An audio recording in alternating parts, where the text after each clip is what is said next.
And basically, I wanted you to apply for Avid Advice, my platform, actually Avid Advice platform. This is a very good platform for someone like you that are real and having the real energies, because I never pick up the people energies that easily, but I didn't pick up on you. So it means that you are real. So I know sometimes it's not easy to get in Avid Advice platform, but I would love to have you to sign up as an advisor because you deserve to help 1 million of people, and other people deserve to have you as their own advisors because you are real and you have a real feelings and real connection with the spirit. And this is a blessing that comes from your mom. And I'm happy that I connect with your mom. I'm happy to help out. So if you need me, you can just sign up on Avid Advice even as a consumer and then talk to me or talk to any advisor if you ever want to connect with mom again. But in another hand, I would love to have you as an advisor on Avid Advice platform.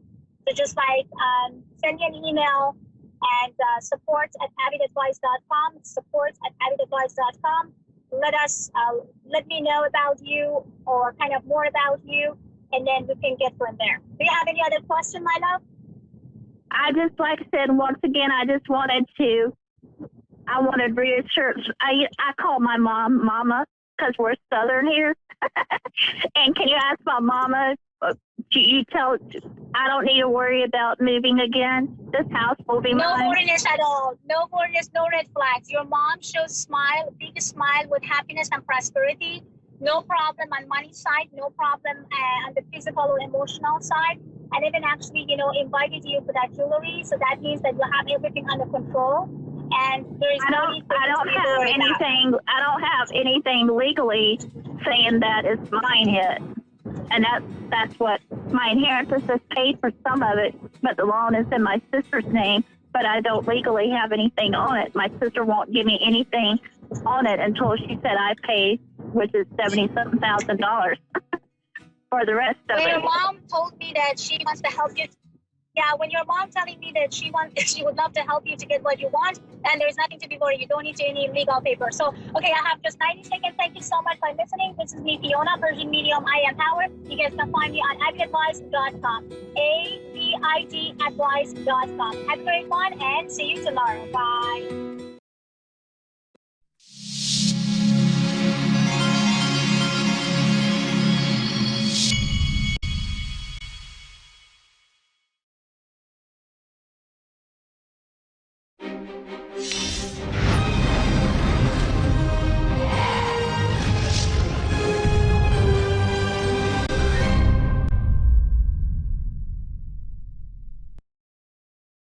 Hi, I'm Ron, and thanks for watching Moonstruck. And now A1R on the air. Psychic Talk Radio on Moonstruck TV. Enlightening television. Good evening, everyone, and welcome to Your Time to Shine, a radio show designed to help you explore your own divine gifts.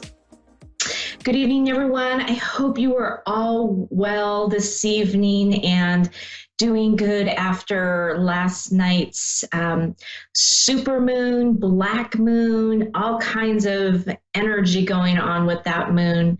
I had a really tough time sleeping last night, and energies were high and probably not in the good way. I was a little bit cranky, as my husband could attest.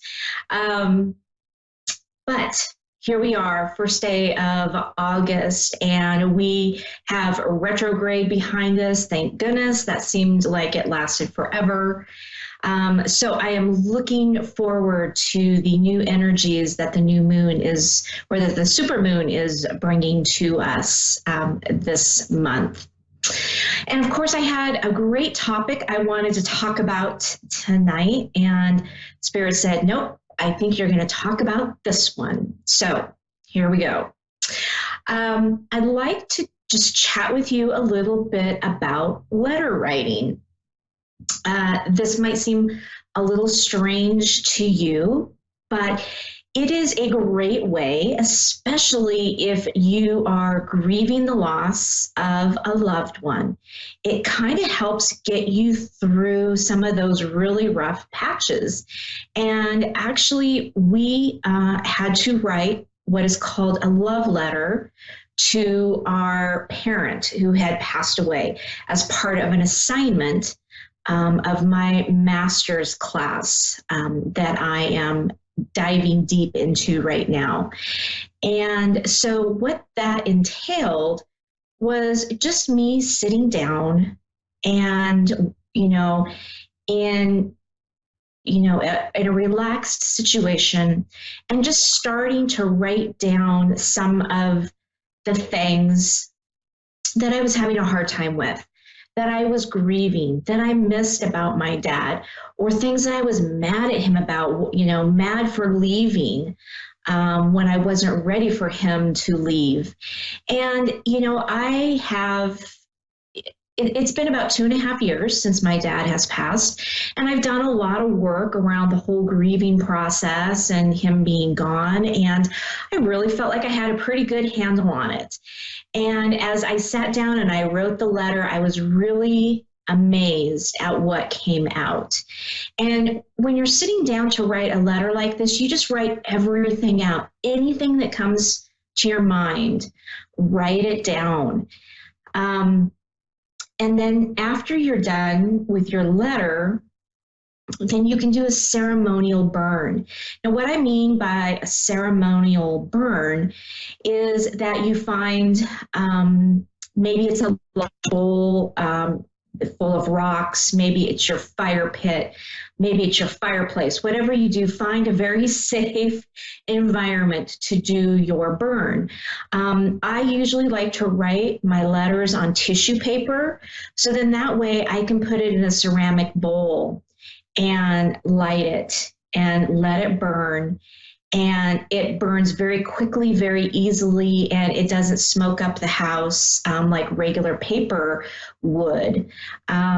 So what you do is you take it and you put your paper in a bowl or in a safe place, and you light it. And then you just sit there in quiet, in contemplation, and you let it release. You let it release from the letter, you let it release from yourself. And there's something very spiritual about watching it burn. That the fire, is very is very intense energetically. That's what it gives. The fire underneath us for our determination, and to watch it and watch the smoke. Because a lot of times our loved ones will come in and they'll start using the smoke as a way to communicate with us. You might see a heart.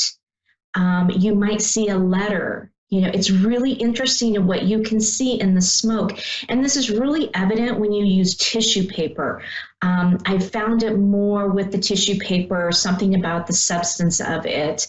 The smoke is lighter, and it has a tendency to dance more through the atmosphere than just burning regular paper.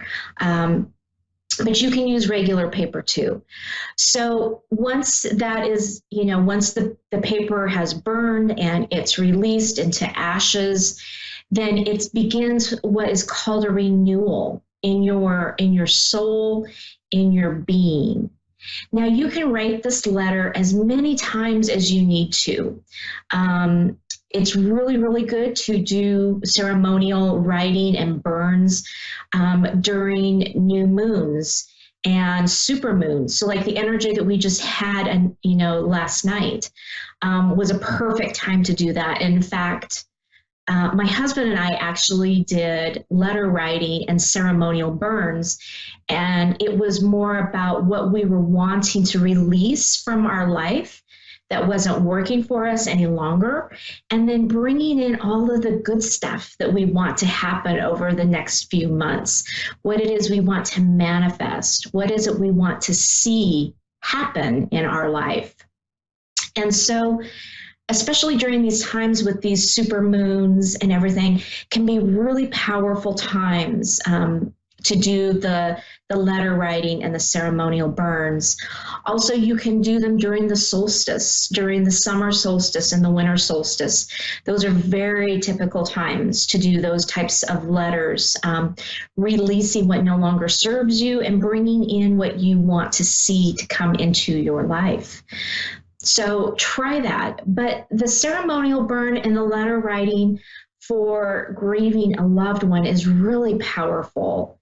It's a way for us to express ourselves and to get it out of our bodies, to get it out of our system so that we can move on and we can move past and we can move through those feelings with greater ease. And just being able to release that energy so that it doesn't carry in our bodies and cause illness for us. Because as you know, any anger, any sadness, anything like that that's kept pent up in our bodies can actually start physical signs of illness. So you want to be able to get that out and release it.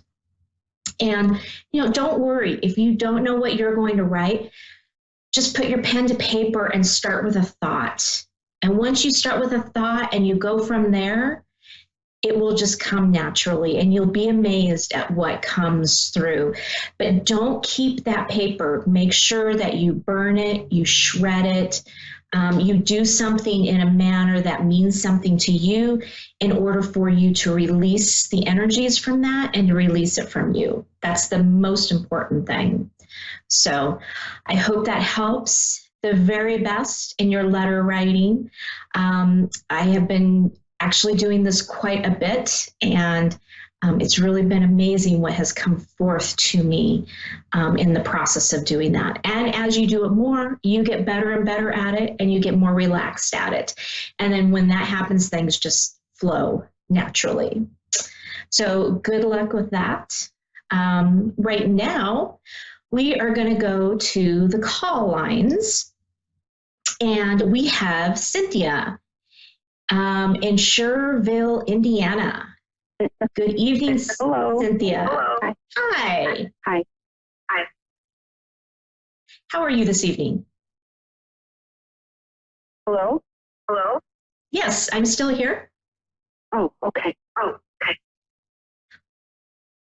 And, how are you this evening? What can we help you with? I'm not sure.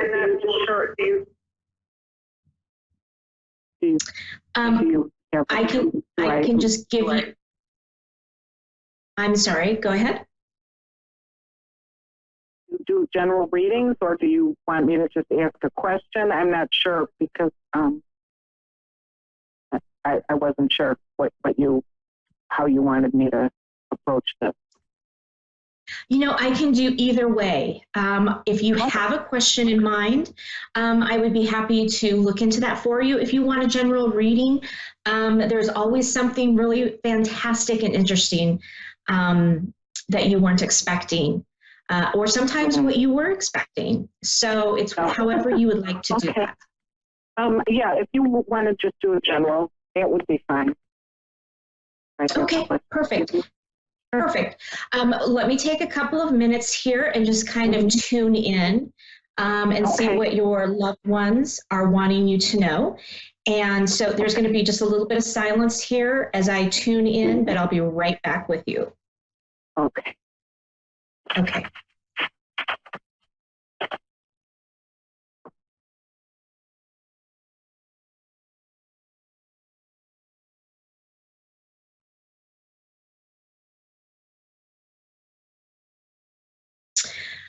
So I am getting a mother figure coming forward.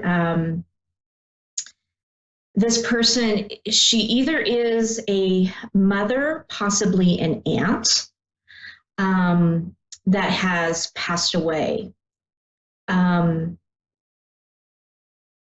Is your mother still living? No. Okay.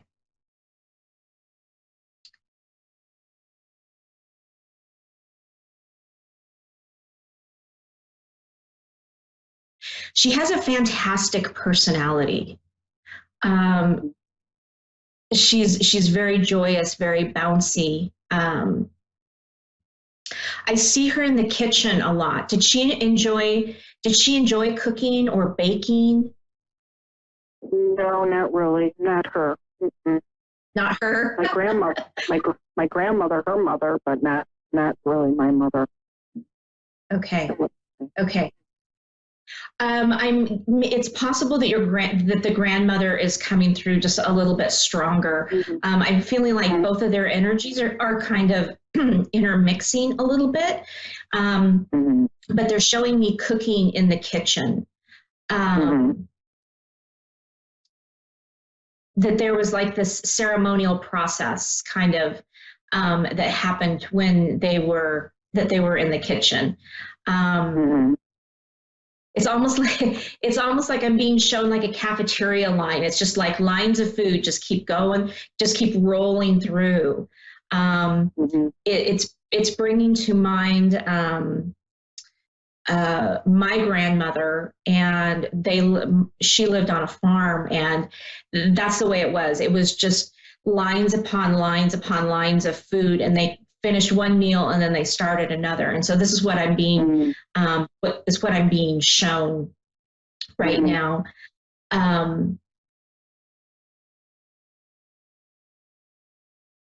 She's bringing that awareness that the lines and lines of food coming through, and she's showing me that it's a representation of almost what you are going through right now.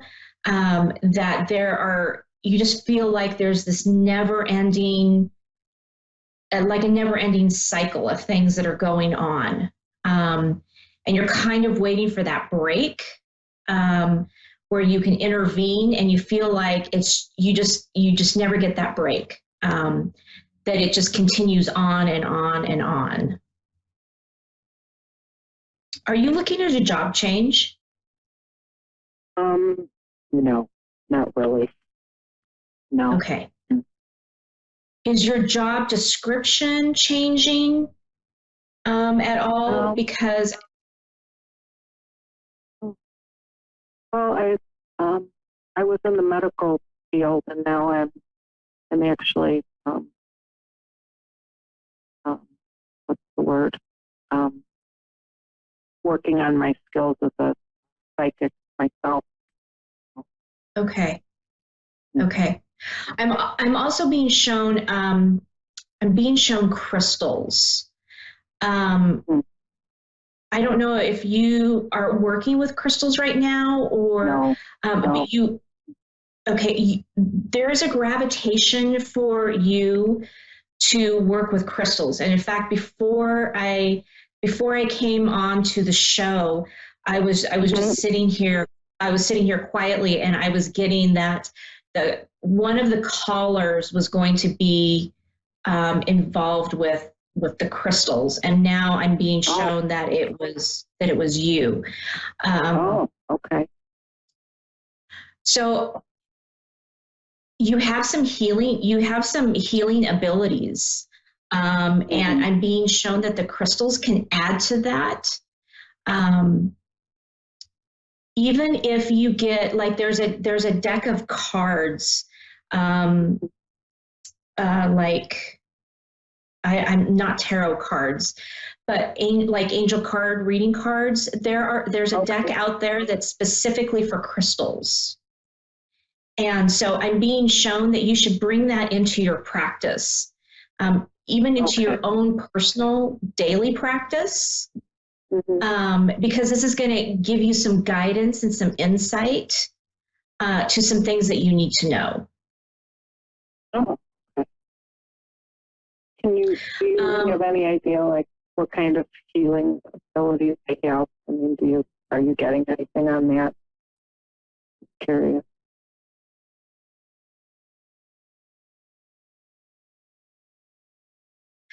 I see a lot of what I'm being shown is like aura healing.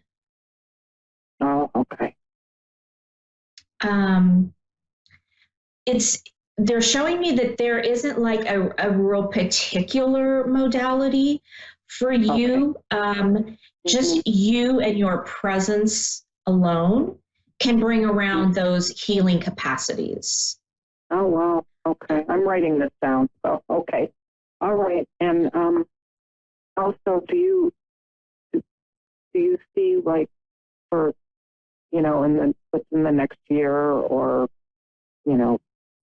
I don't know how far, like, into the future you can see, but do you see, like, anything happening with me as far as, like,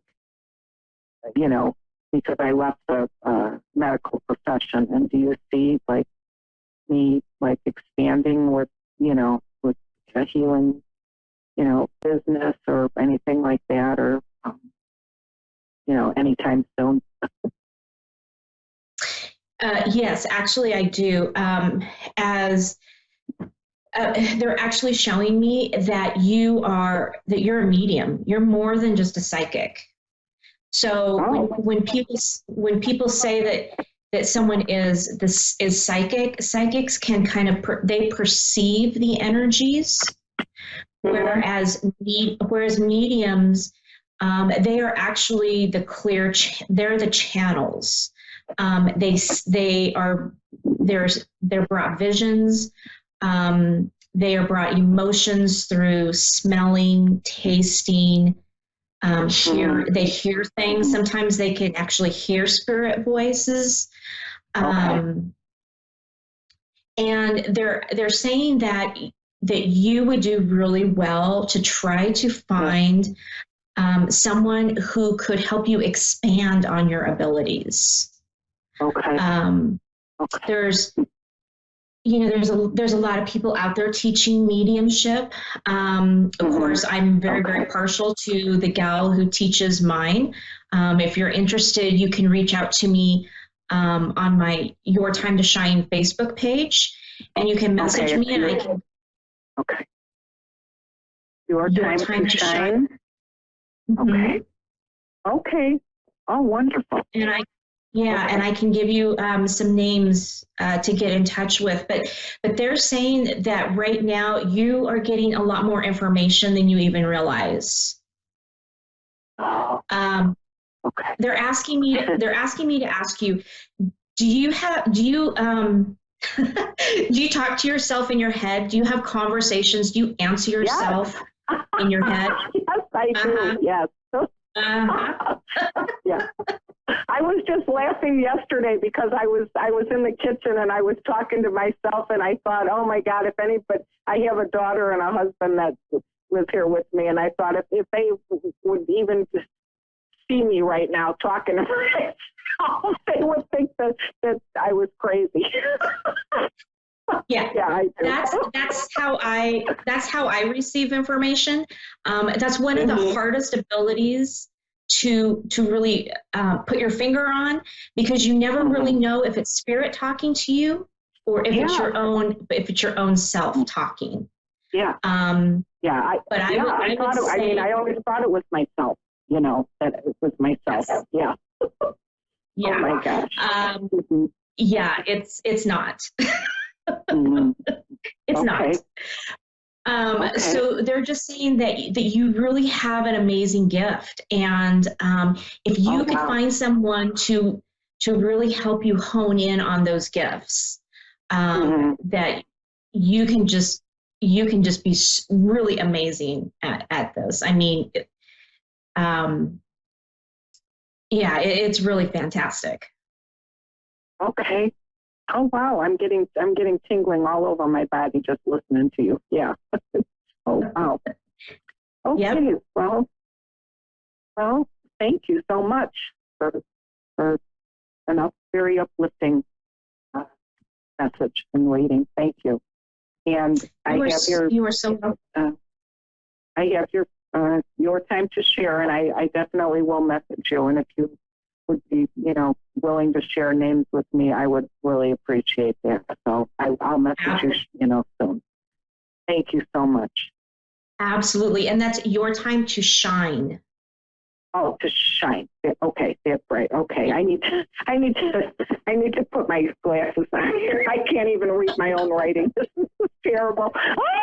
Oh my goodness. Okay. I'm too excited now after talking to you. It's like I gotta get grounded here again. Okay. All right. Well, Cynthia, thank you so much. thank you so much for your time and calling in, and have a wonderful night. You too. Thank you. Bye. Bye. All right. Next, we have Heba in California, Laguna Hills. Hi. Hi, good evening. Good evening. Thank you for doing this.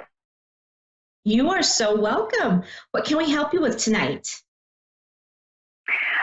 I don't know if we can start with something general. Whatever you have for me, I will be more than happy to listen to. Okay, perfect. So let me tune in here for just a moment, see what your loved ones have to say, and there'll be just a little bit of silence here as I tune in, and I'll be right back. Okay? Perfect. Thank you. Mm-hmm.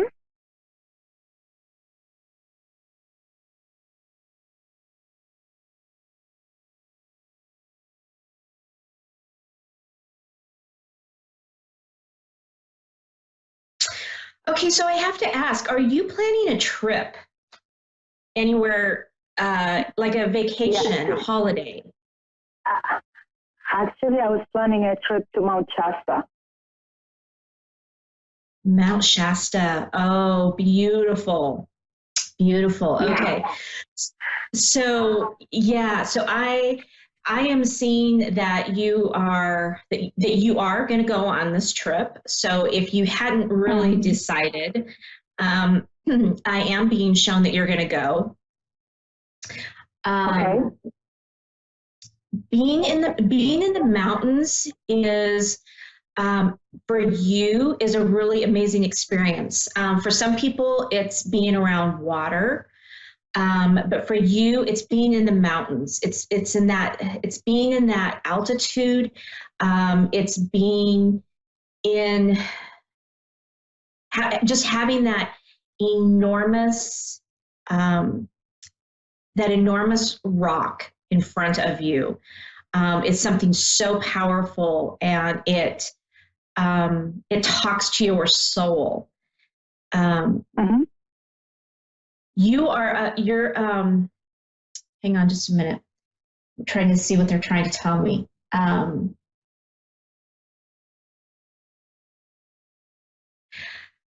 I can't. I'm having trouble understanding what they're saying, but it's like you're an earth child. You're very grounded. Going out into walks into nature, getting out and having your feet in the dirt is something that really grounds you and really helps you get through some tough times. If you're going through tough times, this is how you get through them. Okay. Do you like to garden? No, at all. Not at all. Interesting, because I'm being shown that you have fairies in your yard. I'm sorry, what? Fairies. Oh. Okay. Yeah. And they're there blessing your land, and blessing your home. So you might look into putting in like a little fairy garden. If you Google them, that you can make little pots with little fairy little figurines and houses and things like that, because they are there. They're around with you. And it's funny you say that, because I got a message from the other side last week that I have a sprite with me, and I didn't know what that was, and it's a warrior fairy. Okay. And I was, okay, yeah. I didn't know what they were, but it's a fairy, but more of like not the feminine one, but the warrior one, and it was gonna be with me for a while, and I was surprised because I've never heard of a sprint, and now sprint, whatever they're called. But now you tell me fairies. That's very interesting that in 1 week I hear twice about this. Yeah. So they are there. So definitely look into putting something out there, especially for, just especially for the fairies. And actually, we are coming right down to the end of our show. I would be happy to extend this conversation with you over at my Facebook page if you are interested. And it is Your Time to Shine. Okay, I've been waiting for 3 hours. Oh, Okay. contact me on my Facebook page, and I would be happy to carry on the conversation with you. Okay. Right now, you mean? So when we get off of the show, absolutely. Okay. All right. What is your Facebook page? Your Time to Shine. Your Time to Shine. Yep. Okay, we'll do so. All right. Well, I will see you over there. Thank you for calling. Thank you. I'll be in touch in a few then. Thank you. Okay. Well, that does it for us. Another Thursday night. Thank you for tuning in to us this evening on A1R Psychic Radio and Moonstruck TV. You can catch me over on my Facebook page at Your Time to Shine, also Julie Yeager Walker Medium, or you can catch me over on my website at www.wingsofsoulswithjulie.com. Have a great evening, everyone. We'll see you next week.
Hi, everyone. Welcome to Guidance.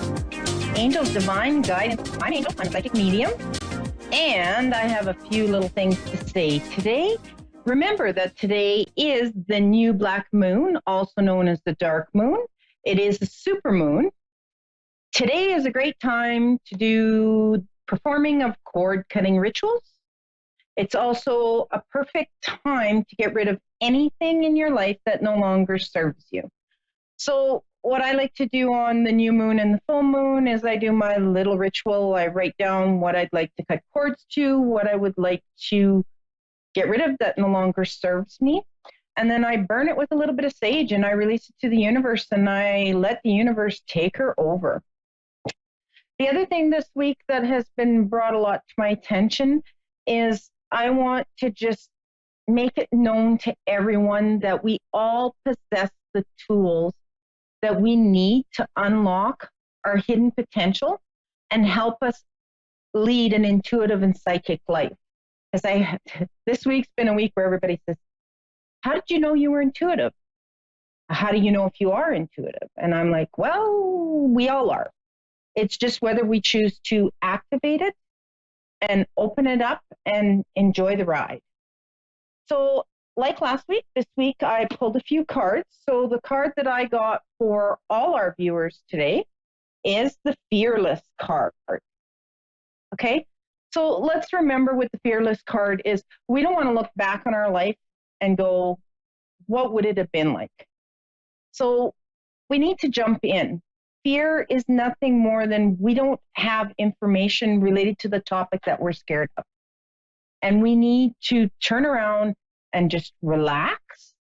And we need to start figuring it out and just taking the leap. Run and jump off the dock. Let's have some fun. Okay? Now, we are going to go into our first caller, which is Veronica.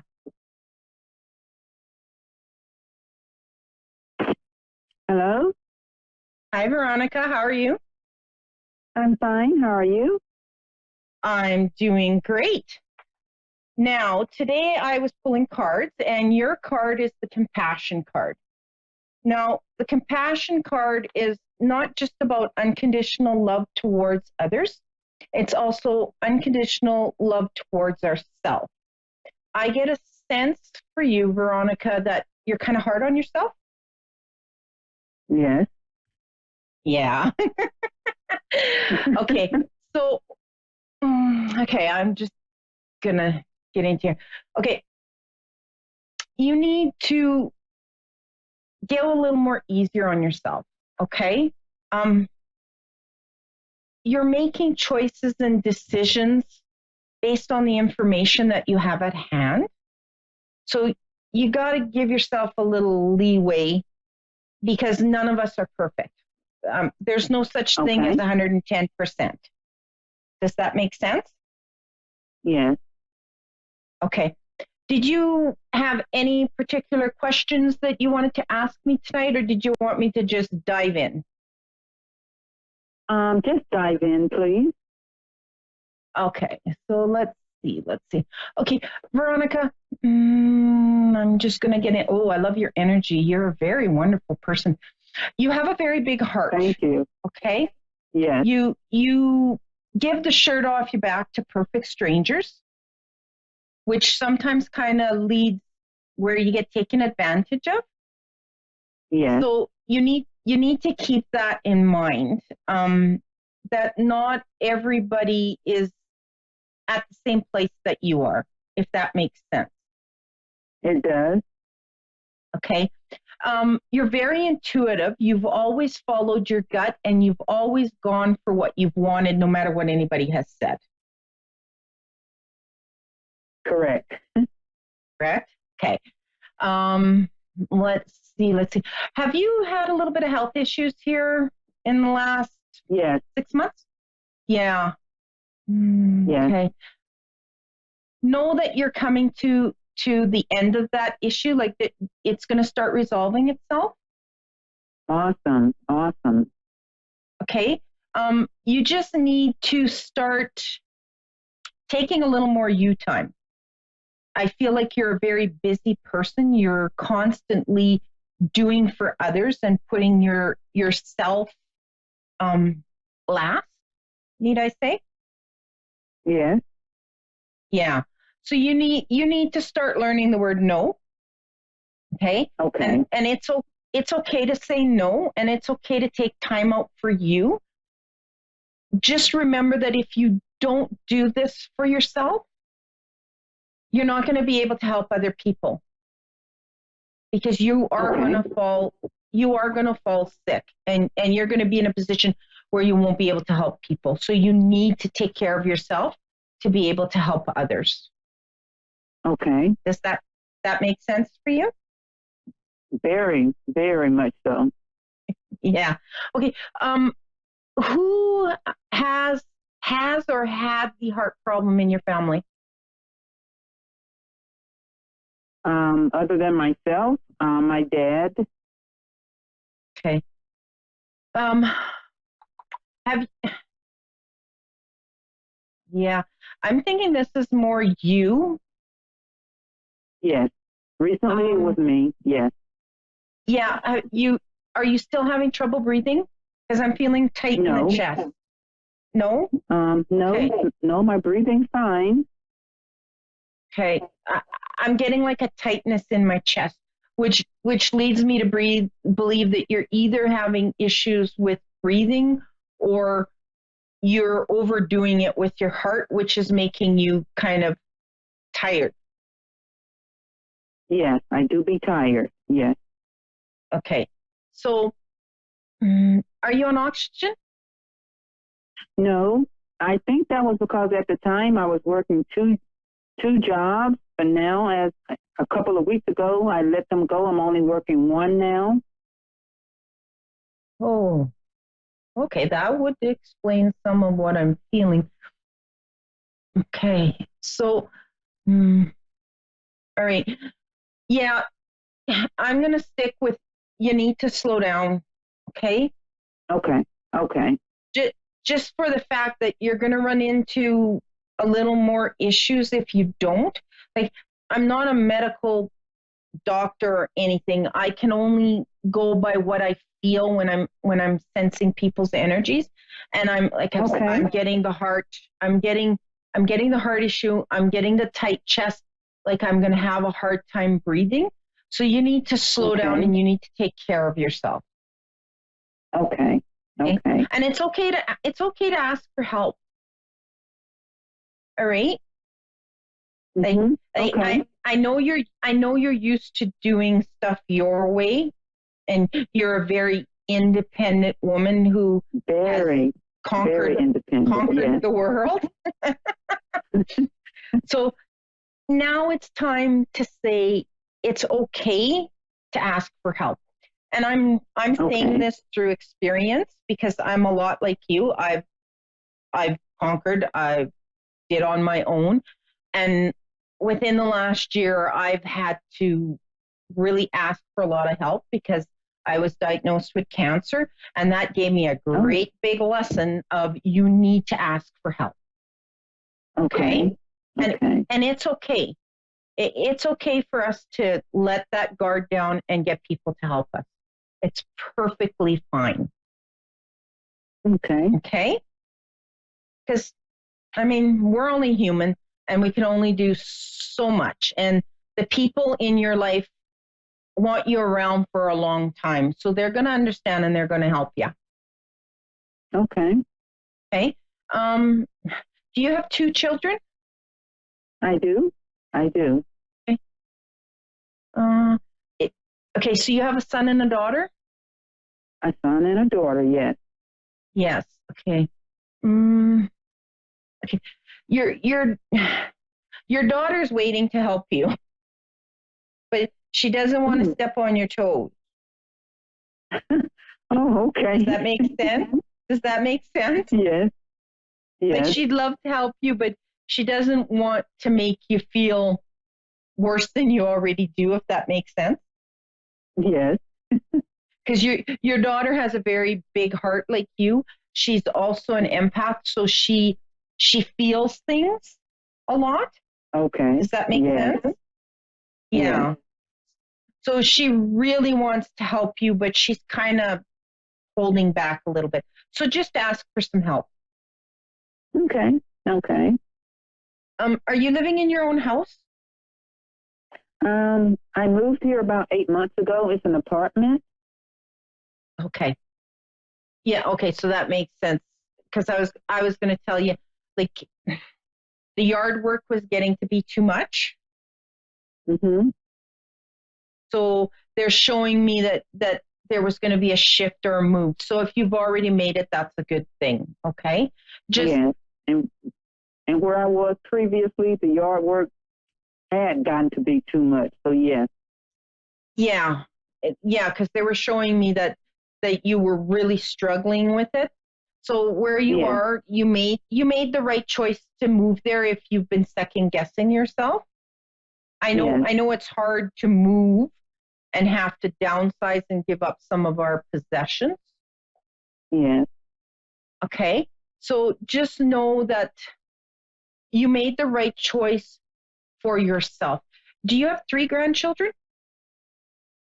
No, I have 2, unless there's one on the way. They're showing me 3.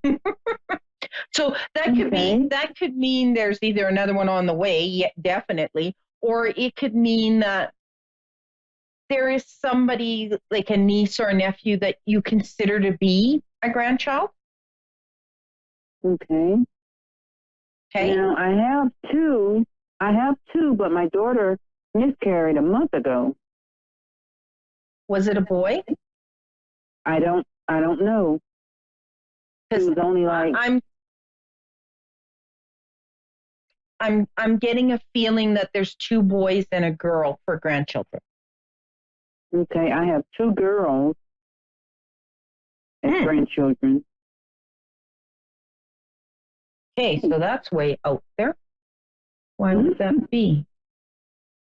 Yeah, no, that's a really way out there one. Okay, so unless I'm already picking up on caller number 2, I'm just going to leave that one alone. Okay. Okay. Okay. Yeah. Okay. Now, you have a question? Well, I am considering moving at the end of this year. My desire is to move to Florida because my daughter's getting married next week and she and her husband will be doing other things. So my desire is to move to Florida, and I'm just wondering, is this going to be a good move for me? And you want to do that by next year? Well, at least by the end of this year. The next year would be fine too. There's really not a rush.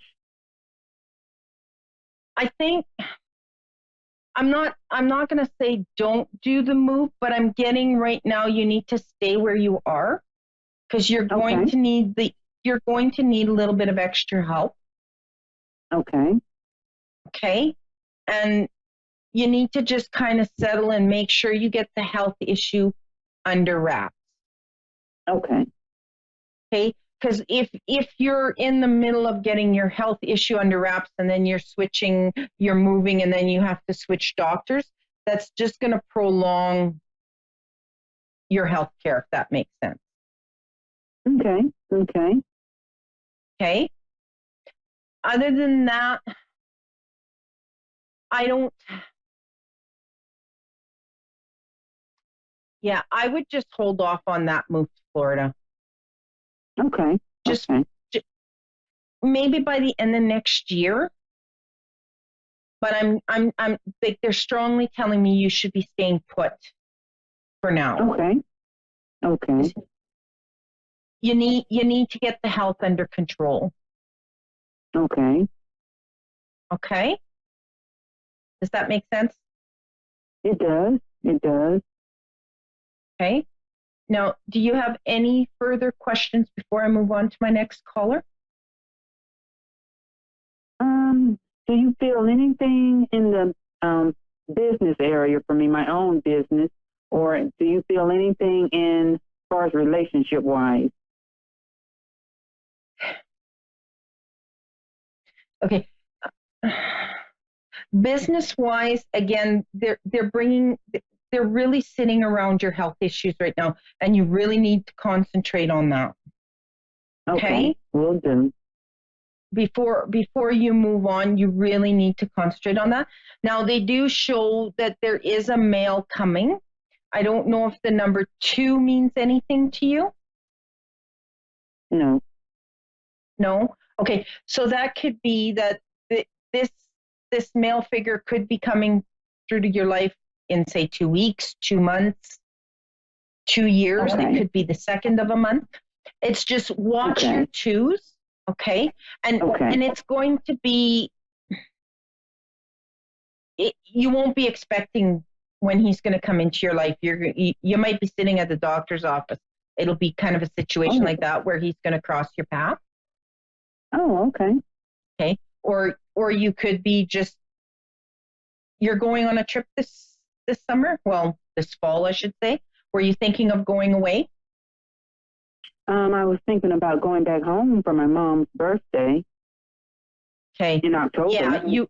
Yeah, you will be doing that. You might meet him on the trip on the way home. Oh, okay. Okay. So it's going to be in a situation, something like that, and it's going to be something that you're not expecting. Okay. Okay. Because you kind of got your mind on what you're looking for, but it's sort of not going to fit into that. Okay. Okay. So be open. Okay. He is coming. All right. Okay. Thank you so much. Okay. No, thank you for calling in. Okay. And you can keep in contact with me. Just go to my website and we can keep chatting. Okay. Thank you. All right. Okay. And we'll go on to caller number 2. Denise? Yeah. Hi. Hello. Dennis? Yeah. Hello. Hi. How are you today? Okay, thank you. You're okay? All right. So today I was picking cards before for my callers. Now you're caller number 2, and it's quite interesting because I got 3 cards for you. Okay. So the first one is unconditional love. Okay. So know that you need to be open. You are very caring. You love with all your heart, which has gotten you into some particulars. Okay. Yeah. But no, that's kind of going to be behind you. Okay. Your second card you got is a new chapter. So you've got a shift, a change coming up in your life, which could be in romance, it could be in business, it could be in finance. It's just, you have a big shift coming. Okay? Yeah. All right. The third card we got was walk your truth. Now, I sense that you swallow a lot of stuff. You really don't say what's on your mind. Is that correct? Yeah. Yeah. You need to start speaking your truth and not worry what other people are going to think. Okay? Because they have 2 pains, one to get mad and one to get unmad. Mm-hmm. Okay? You need to be truthful to yourself so that you can have and lead a happy, joyful life, which is very well deserved. You've worked hard all your life. You've given away your last dollar to a perfect stranger. Yeah. Does that make sense? Yeah. So now it's time. It's time for you to start enjoying your life the way you want it to be. Yeah. Okay. Now, Dennis, did you have any questions for me? There's only one that's always been bugging me. It's my voice ever cheated on me. Can you answer those? Okay. Could you repeat that, please? I had a hard time hearing you. Yeah, I said, has my wife ever cheated on me? Can you answer those?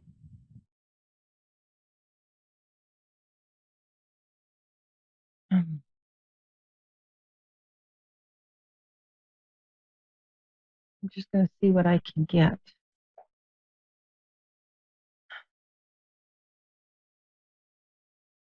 You know, On that one, okay,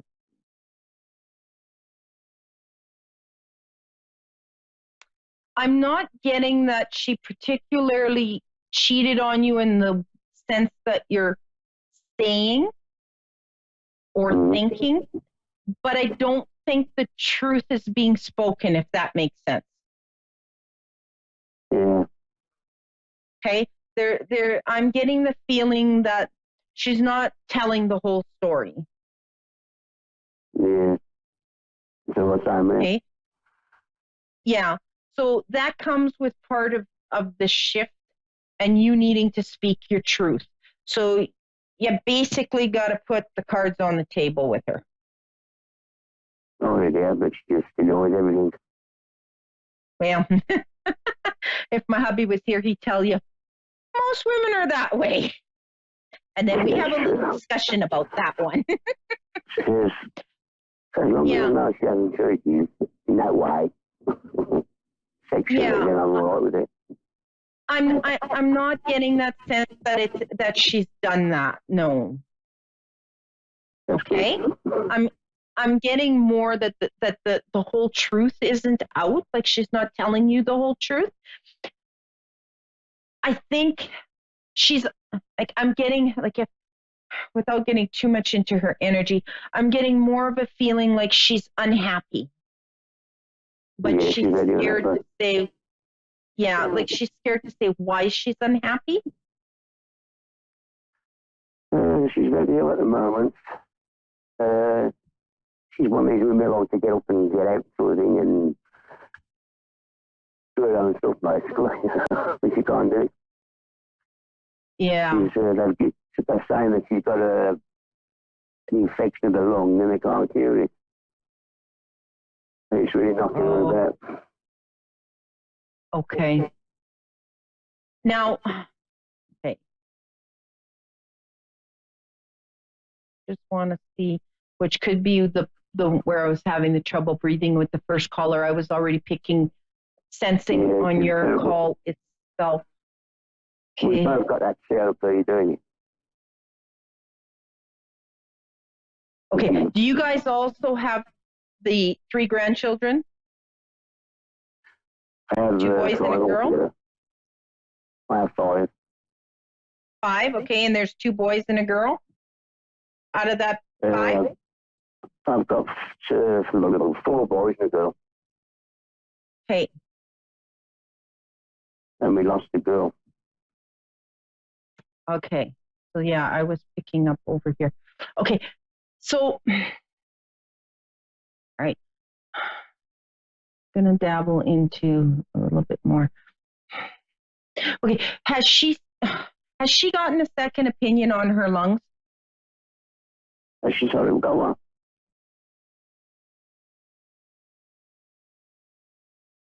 I'm getting.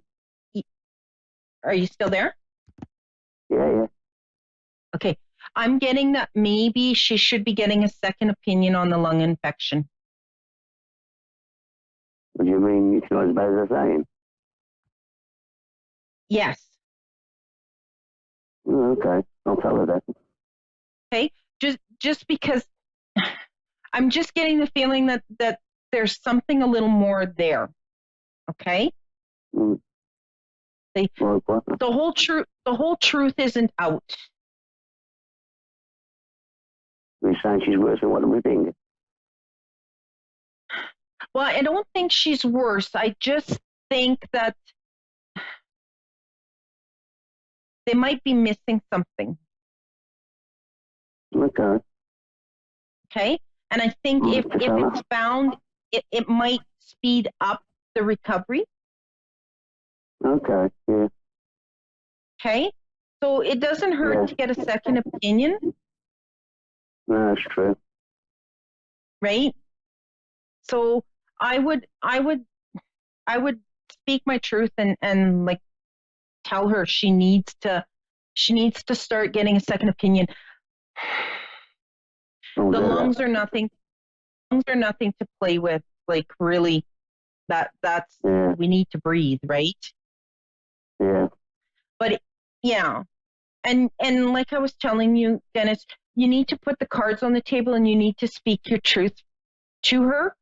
And Yeah. like, I'm not feeling that it's anything you've done. It's more she's unhappy. There's something missing, and her health is an issue because she's not able to do the things that she thought she'd be able to do at this time in her life. Yeah. Okay. So just kind of, I mean, she needs unconditional love, and she needs to know that you're there for her no matter what. Yeah. Okay. Yeah, I should. Yeah, because I think she's getting more of the feeling that she's going to be all alone. No, she's not. Yeah. I mean, I know. You tell you what you told me earlier. Lifted a great weight down off my shoulders, and now I can express myself to her now. Yeah. Whereas So it's before more I she needs. Before, because I thought that she in the past life she'd done it. No, I'm not picking that up. I'm picking up more that she's not happy. That it's like she's going to be missing something in her life, okay? So it's like she's going to get sick and it's going to be like everybody's going to walk out on her and she's going to be all by herself. She needs the unconditional love and needs to know that you're going to be there for her. I'll tell her that, yeah. No matter what, okay? Yeah.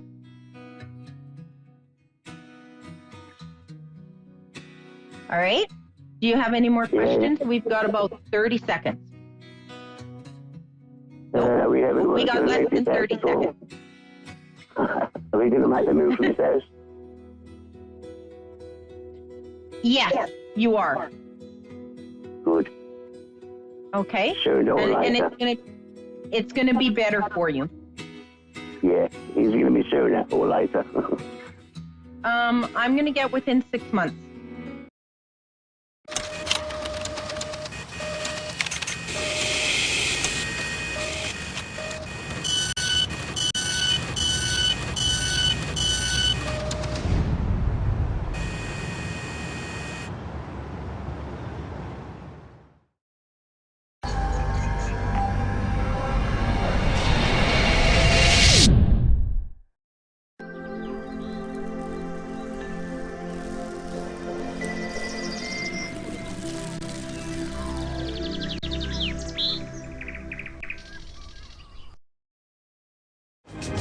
Hello and welcome to A1R Psychic Radio and Moonstruck TV.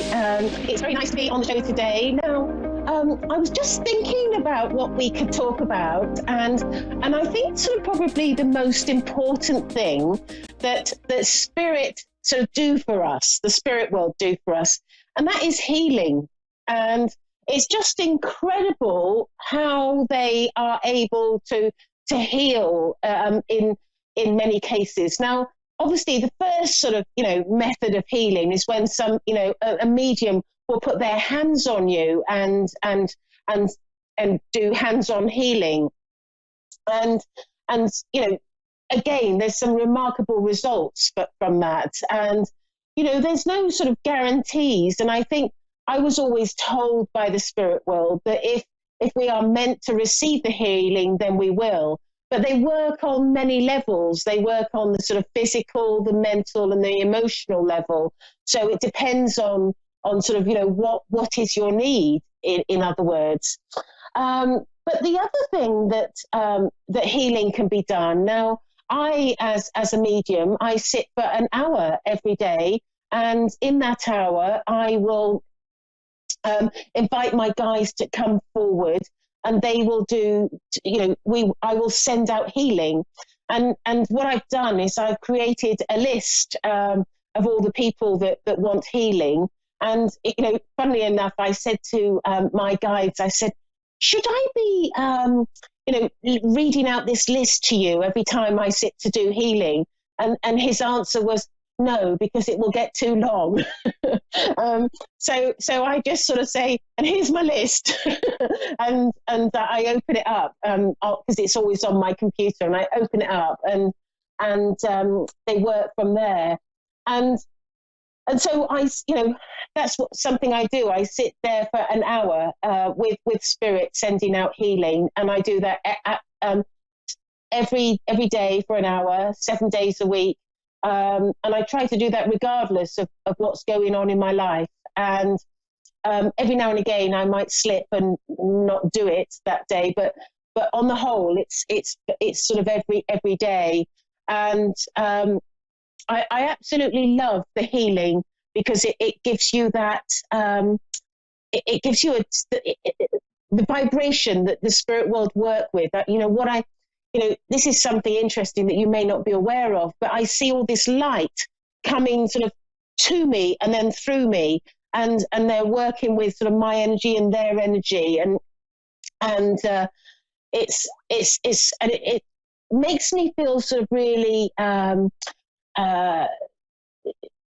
really sort of relaxed as well when I'm sending out sort of healing.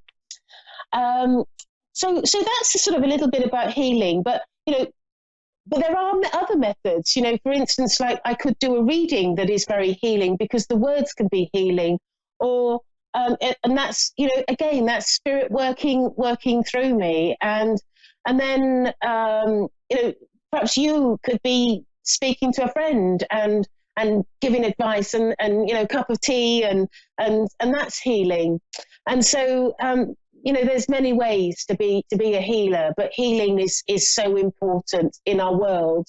And if we pray or send out thoughts to those people that we feel need healing, or if we pray and send out thoughts to the atrocities that are happening in the world, it can make a huge difference, an absolute huge difference. Anyway, I know that we have some callers waiting, and I have Amaya in York, Pennsylvania. Are you there? Yes, I am. Amaya. Amaya. Hello. And how are you? Hi. I'm good. How are you? I'm very well. And so it must be about 3:10 in the afternoon there. Is that right? Yes, correct. So I'm a medium, and I can connect to loved ones in the spirit world, or I can look for guidance from my guides. Is there a particular place where you'd like me to focus, or a particular way that you'd like me to work? I've been trying to connect to one of my best friends who passed away like 3 years ago. Right.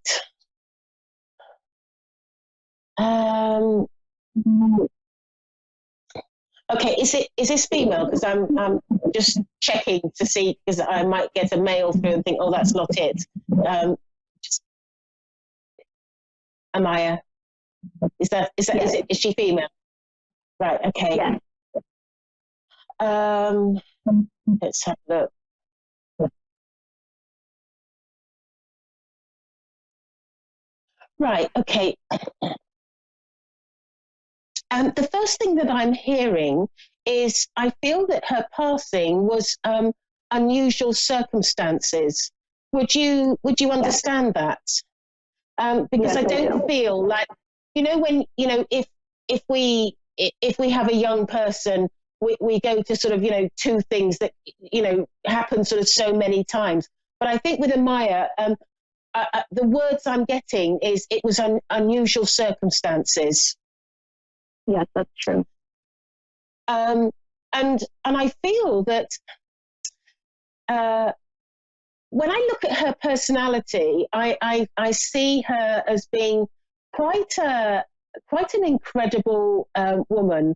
Somebody who I feel like she lifts people's spirits, or sort of she's a really.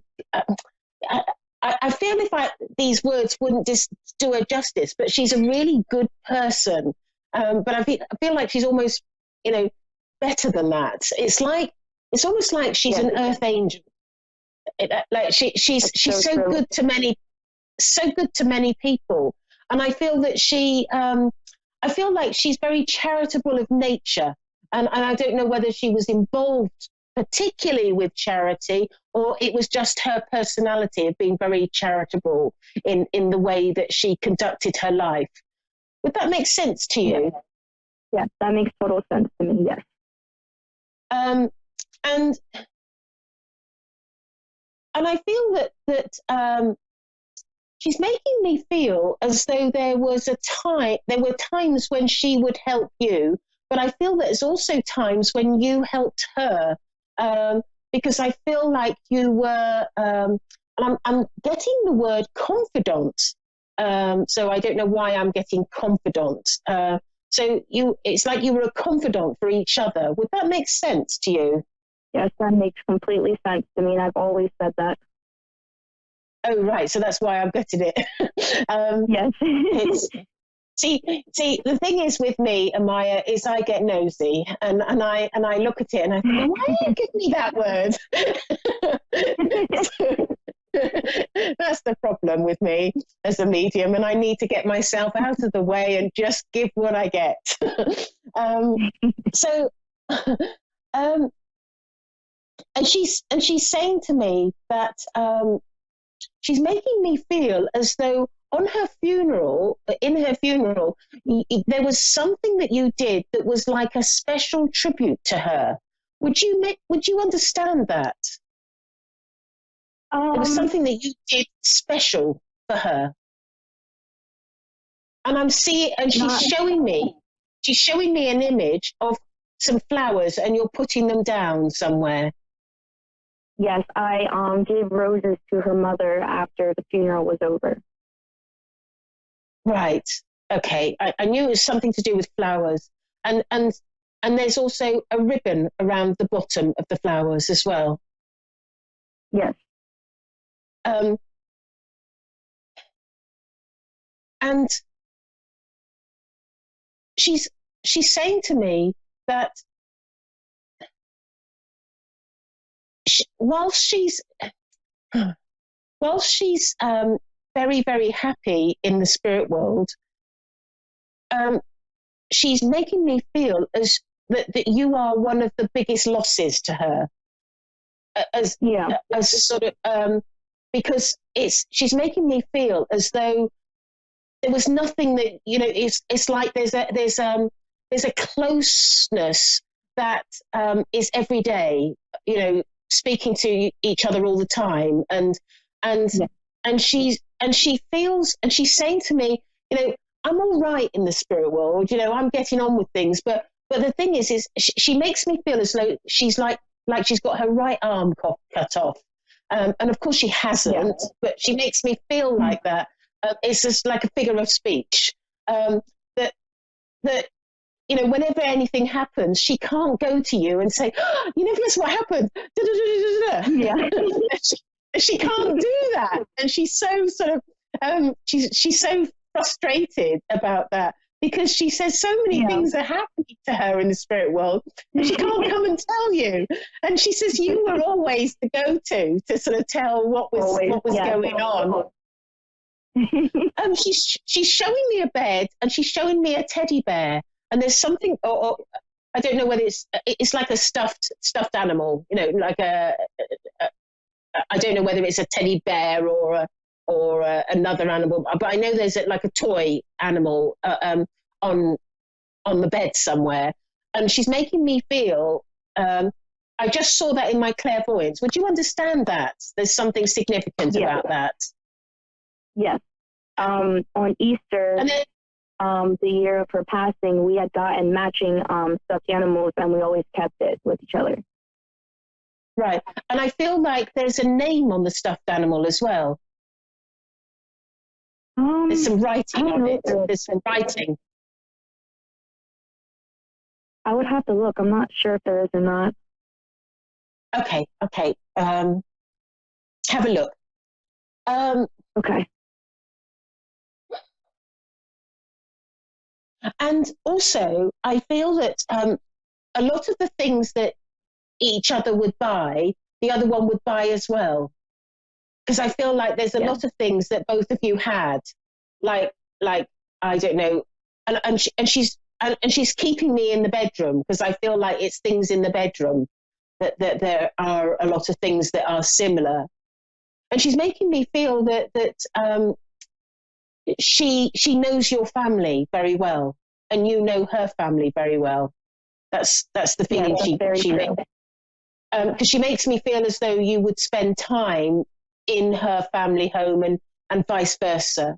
And she's also making me feel like, because she's showing me like you would do that when you were quite young. Like, 'cause I feel like you've known each other from a young age. Yes. And is there something significant at the age of 13 or 14 that happened?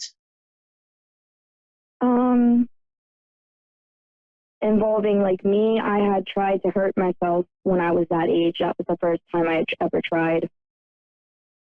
Right, because she just sort of brought that time to me. Like there's something that happened at that time. Yes. And she made, because I believe her father had passed away at that time as well. Right. But she's making me feel as though she was really like she makes me feel like it really hit her hard. Yeah. You know, at that time, sort of like I feel like I'm very like in her mind, she can't lose you. She's like she can't lose you. And I feel that was sort of quite a distressing time for her. And I'm just asking her if she's met up with her father. So I'm just asking her that because that would be nice to know, wouldn't it?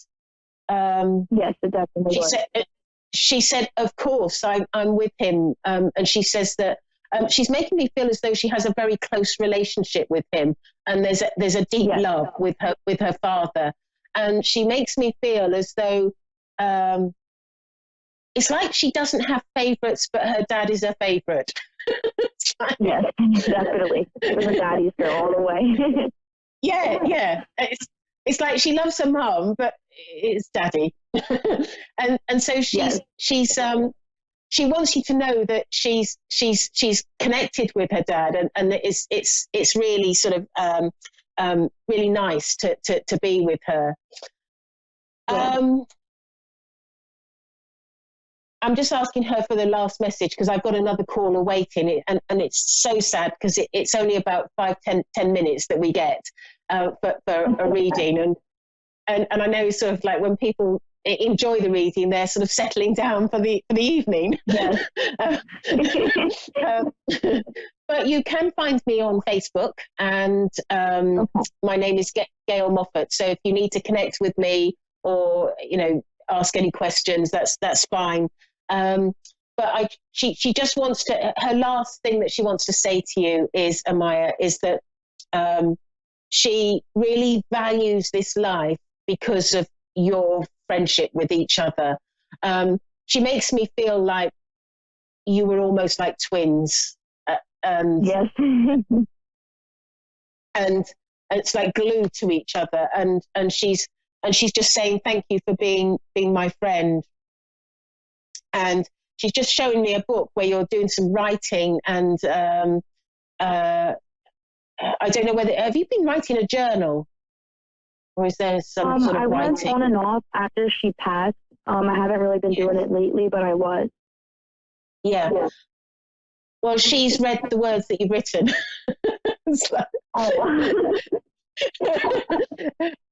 And she understands what you've written and why you've written it. And she just wants to thank you for being in her life and being her best friend.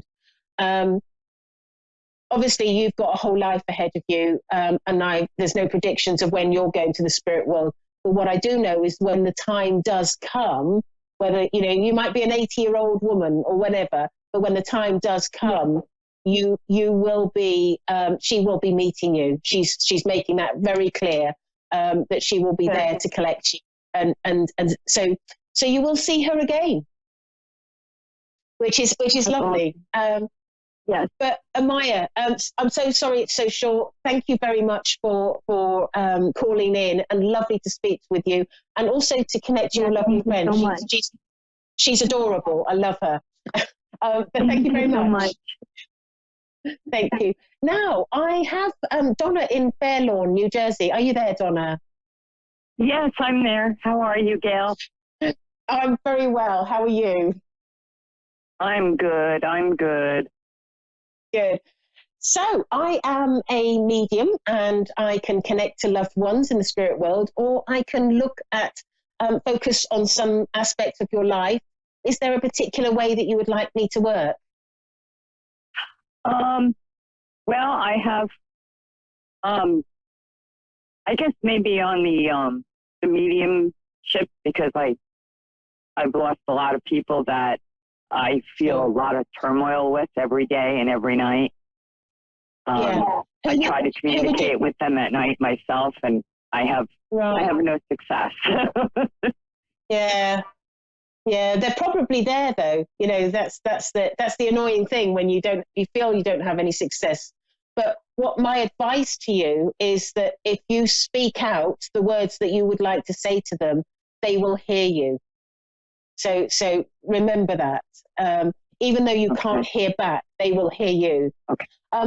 Is there somebody in particular that you'd like me to connect with? Because we've only got about 8 minutes left of the show.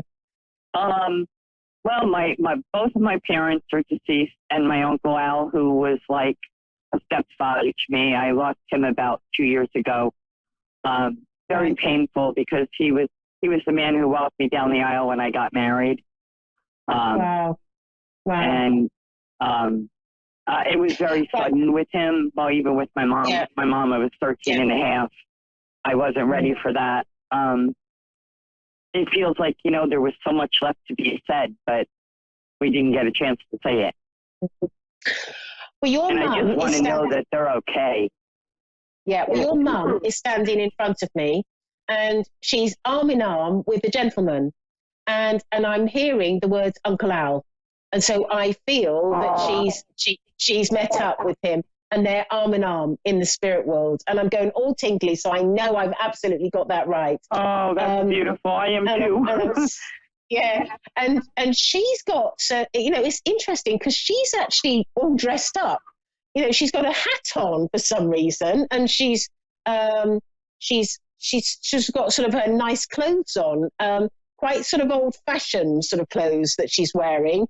But she's making me feel as though it's funny how they show you these things. She's making me feel as though they're going somewhere special right now.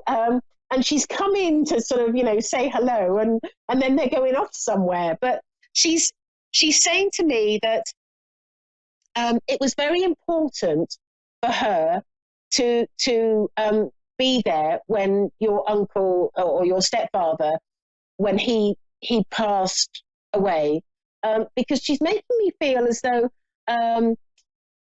as much as he missed her, she missed him. And she's saying to me that he was a little bit lost without her. That he sort of, it's almost as though he never really got over losing her. Would that make sense to you? He didn't. Yes, because he used to say that to me. I used to ask him how come he wouldn't date anybody or remarry, and he said, no. Your mother's in the cemetery waiting for me, and he was lost without her. Yeah. And so was my Uncle Al. That was his only sister. Yeah. And so I feel with your stepfather that he is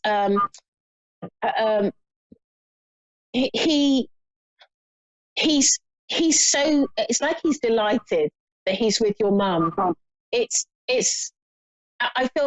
just feel the sort of I can feel in him the pain that he had as a result of not being with her. It's like they were meant to be with each other in this life. And I feel that on some level, both of them were very healing for each other. And I feel that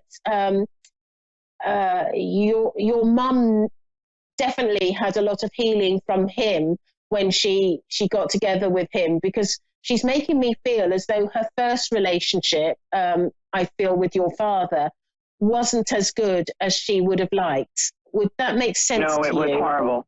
It was horrible. Wow. And she's making me feel as though she was it's like, she makes me feel like she was terrorized by life and sort of, she was struggling. struggling to sort of live in a proper way. And when your stepfather came along, he was kind, he was gentle, he was just loving, he was everything that your father wasn't. And she just fell over head over heels in love with him. And they were just so sweet. They were just so sweet together. I feel like they would do sort of little romantic things or little kind gestures for each other all the time. They never fought. I never knew what a fight was with my parents. Never. And they always sort of would do things for each other, and very kind. And I mean, it was just an extraordinary, loving relationship that they had. And you know, I feel with them that they're both extremely happy to finally be with each other, because I feel with them that both of them were lost without the other one. Because whilst your mum, I do feel with your mum that she had her difficulties in the spirit world, but she was okay. But she just feels like everything is complete, everything is okay, everything is nice now that she's with her husband. Wow. Is there something that is there a reading that is significant to your family that you may have done at either at a wedding or a funeral that has been done more than once? Because they're referring to this reading, and I feel that it's quite poignant that I need to bring it up. I read at my stepfather's funeral, and then at my Uncle Al's funeral, and I totally broke down at both of them, but I managed to get through them. And was it the same reading? Because I feel like it's the same. Pretty much, yes, because my stepfather was so good to me while he was alive, and my Uncle Al, after both my parents had died, he kind of stepped in and took their place. So it was pretty much the same thing, thanking them for all of their guidance and their love. Yeah. Your Uncle Al is here, but I feel that he's just saying to me, I want to let you know that I am here with your parents, but I didn't want to take over because I knew that it was important that you first heard from your mother and your stepfather and how they've been reunited and how they're together.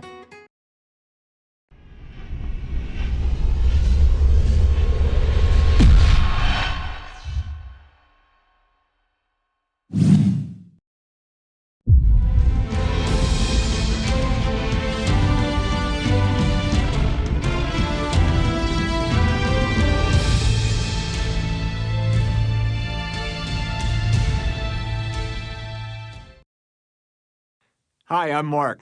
Thanks for watching Moonstruck. And now, back to A1R on the air, Psychic Talk Radio Now on Moonstruck TV, enlightening television. Hello, everyone. I'm Colleen van der Zijden, and this is Creating an Inspired Life. Thank you so much for watching and listening tonight. I am a medium, and as a medium, I connect in with our loved ones on the other side. And I'm also a certified life coach. And as a life coach, I help people basically handle their problems. I help them get back to who they truly are so that they feel empowered and confident in moving forward in their lives, recognizing they have the power to change their lives. And this is what I do all the time, just help people live a better life. Today's coaching tip is all about being deliberately bold. When I think of being deliberately bold, I feel very empowered with that thought. It seems to be something that gives me a feeling of confidence. Being deliberate is acting with intention, making conscious choices and decisions, okay? Being bold implies a bit of fearlessness, some courage and some bravery. That doesn't mean that we're not scared, but being bold means we act anyway and we take action, no matter what, if we have fear or not. When we are deliberately bold, we consciously choose to take the action. It's a willingness to take a risk, to face a fear that could be holding us back. It's not being reckless or stupid. We're not just acting for the sake of acting. We involve an intention with it and a conscious decision. The other day, I was talking with a friend and explaining my thoughts on being deliberately bold. And at that moment, interestingly, we drove by a ropes course. A ropes course is made up of activities like zip lining, climbing on ropes, walking on boards that are suspended in the air, all sorts of challenging activities, and they all happen 30 to 40 feet above the ground or even higher. My friend said, should we do it? It would be deliberately bold. His question was particularly interesting because we had already talked a little bit about my fear of heights. I'd said I would not to jump out of an airplane, that kind of thing. So we'd already talked about these things, but his comment saying it would be deliberately bold and saying we should do it because it would be kind of made me go, maybe we should check it out. So we did turn around and we went back. And we were standing there looking at the different parts of the course and watching the people who were there and thinking about it. And he just every now and then say it would be deliberately bold. And I'm coming up with reasons as to why I can't do it. I absolutely can't do it. And then I thought, well, maybe I should try. I don't know. I was definitely nervous about it because it was something that's very out of character for me. But it would be deliberately bold. I'm not as physically strong as I once was when I went to the gym all of the time. And the fear of heights is significant. Add to the fear of actually doing the course was the fact that the last thing you had to do to get back to the ground was jump off of a platform.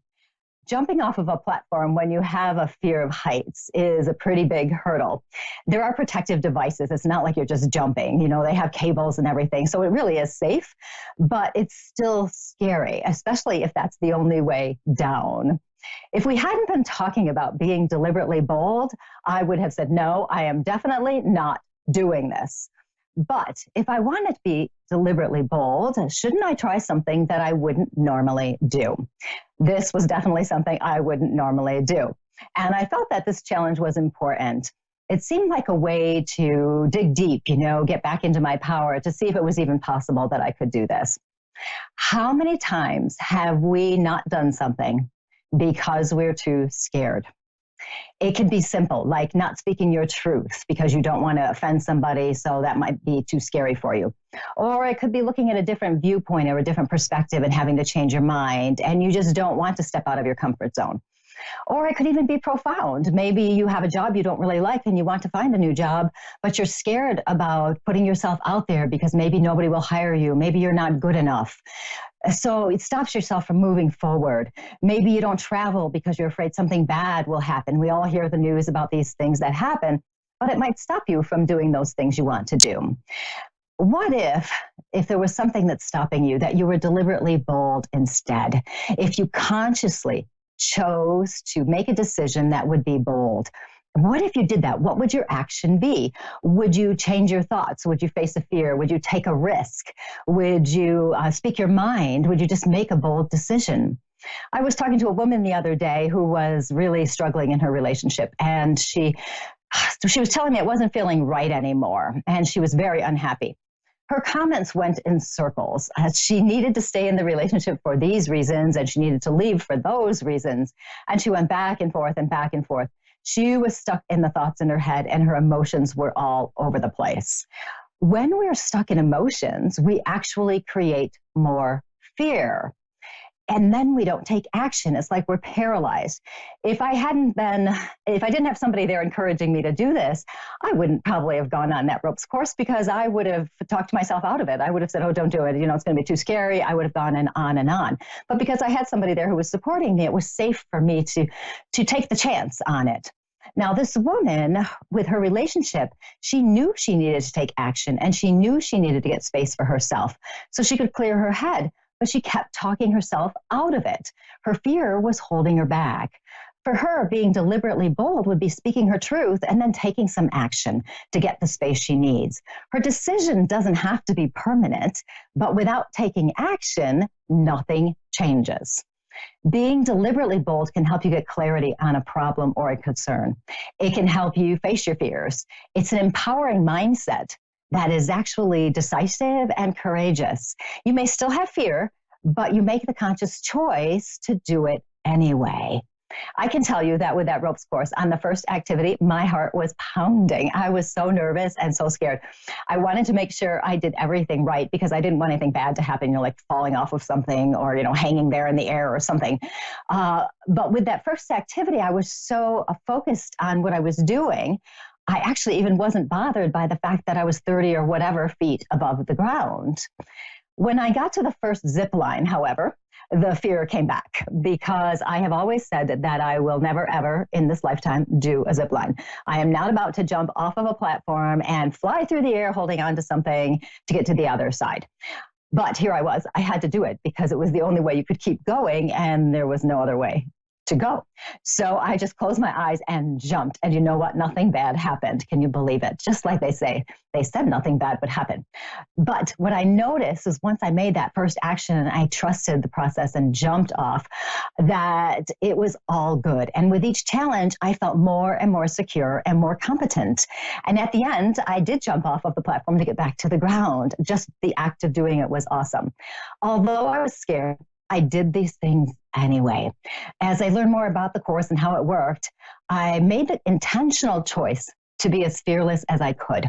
I was deliberately bold. With each fear I faced, the stronger I felt. I felt more empowered. How many times is it that when we're scared of something, when we just take some action, we realize our fear wasn't nearly as big as we thought it was going to be? When we face these fears by being deliberately bold, we reclaim our power and we become stronger in who we are. Is there anything that's holding you back? Do you have a fear, a problem? Are you worried about something? Are you stuck in emotions? Is something going on and you're just not taking action because of a fear or whatever you think it is? Is there something you want to say or do, but you're not doing it? Ask yourself, what would be deliberately bold? Be out of your comfort zone if you have to be. Just step out of it for a bit. Just do it. Take the risk. Be courageous. Face your fears. Being deliberately bold will help you create your best, most awesome life. And I can tell you that if I did that course, I'm sure you can do some things too, because I thought that would never happen. So it was really a miracle, let me tell you. And that is my coaching tip of the day, being deliberately bold. You can reach me at my website, psychicmediumcolleen.com, as well as on Facebook, Colleen Vander Zijden, medium and intuitive life coach.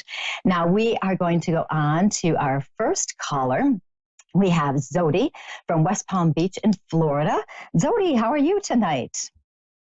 I'm good. How are you? Good. And how can I help you? I was actually looking to try to connect with my brother. Okay.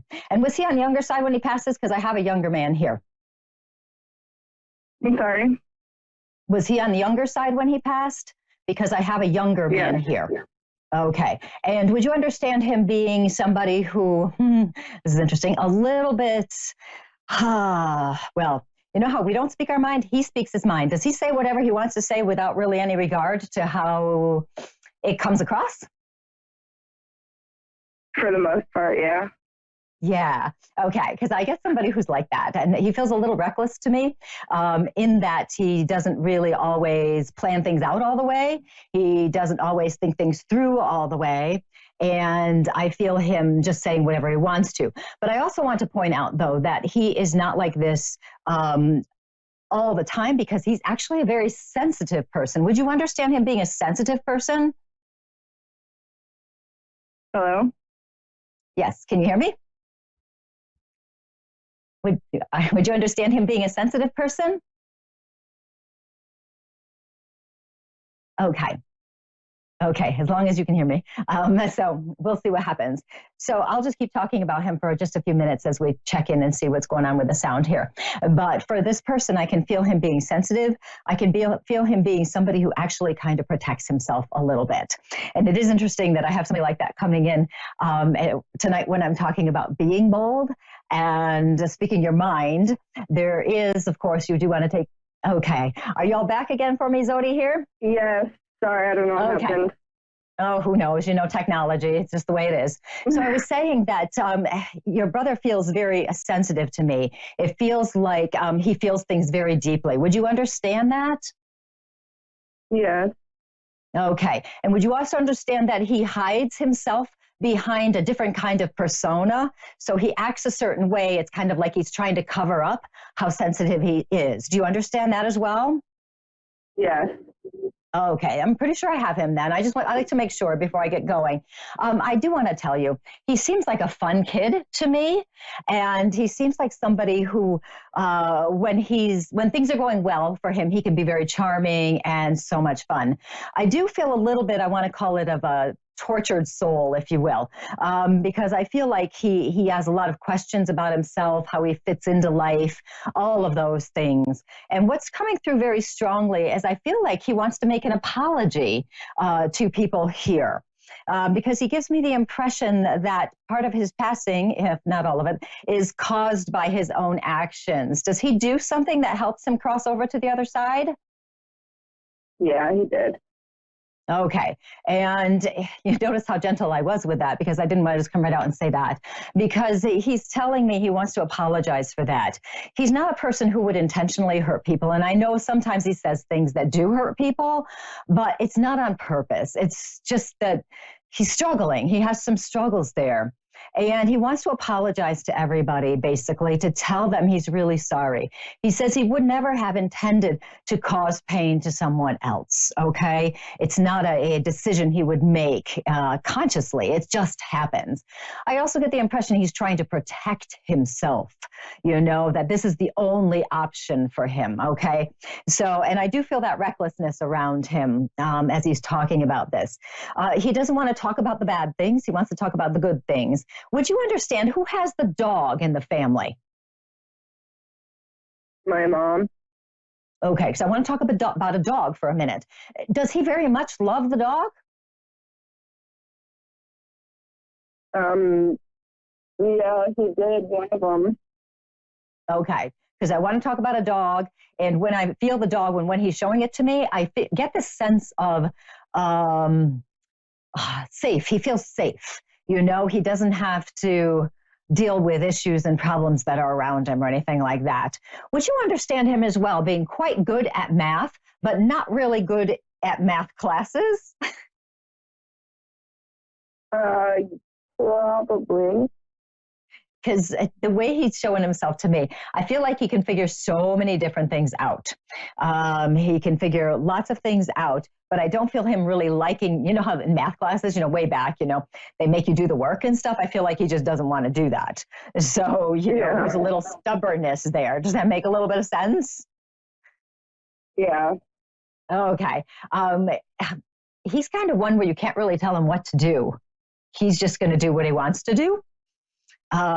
Which is interesting. Yeah. Because it's almost as though if somebody tells him what to do, he's going to do the opposite just because he can. And just kind of prove that he's the one in control. So he doesn't really, how can I put it? He just doesn't listen. He's not going to listen. And that's just the way it is. Okay. He's actually talking about you. And he says you did such a good job of trying to help him out. I know you had your little sibling things that we all have, but he said you did such a good job of trying to help him, because I actually feel like you were asking him questions, you know, like, how are you doing, and trying to kind of get through to him. Did you try to get through to him? Yeah, I did. Okay. And he also tells me he didn't listen to you either. But he wants to thank you for that. Yeah, he wants to thank you, though, because even though it doesn't look like he's listening to you, he is hearing you. He's just not taking action. He's just not making the changes that would really help. And I know you started out very gently with this, trying to help him. And then I know you got stronger in the things you were saying. I also understand it was very hard on you because you kind of felt like you're beating your head against a wall, you know, and for you to be able to let him do his own thing, you know, without trying to control him is very hard. It's very hard to let that go, because you see the path he's on and you know that this is just not going to be good. and you can't do anything about it. But he wants to thank you for trying to help him out, for being there for him, even though he doesn't show you it. Okay. So he wants to thank you now for that. And as he's doing it, there's a lot of love coming through, because he says that you have taken his experience of his passing and you've used it to kind of help other people. He says when other people have problems and stuff, you're there for them and you're giving them good advice and you're kind of guiding them. Have you noticed that you've been doing that more and more? Yeah. Yeah. And in a way, you're doing it because you're honoring him. You're doing it to show him how much you love him. And you want to make sure other people don't have to go through bad things like your family had to go through. So you want to help other people that way. And because your heart is open in that way, you're attracting more people to you who need your love, your support, your guidance. Whether you know them very well or not doesn't make a difference. They will come to you. And every time you help somebody else, it's as though you're helping your brother as well. I know it's too late to help him here in the physical, but it makes him so proud to recognize that you are doing this, and it really makes him happy. So continue on with doing that, with helping other people. He sends you so much love. This is interesting. Do you have something of his? And this would be something that he wouldn't necessarily tell everybody he has. Do you have something like a stuffed animal or something that he would have worn regularly? Because I feel like you have something of his. It's like a memento. Do you have something like this? Yeah, I gave it to my son. Okay, good. Okay, good. Because he does acknowledge that. So I just want to make sure I mention that to you.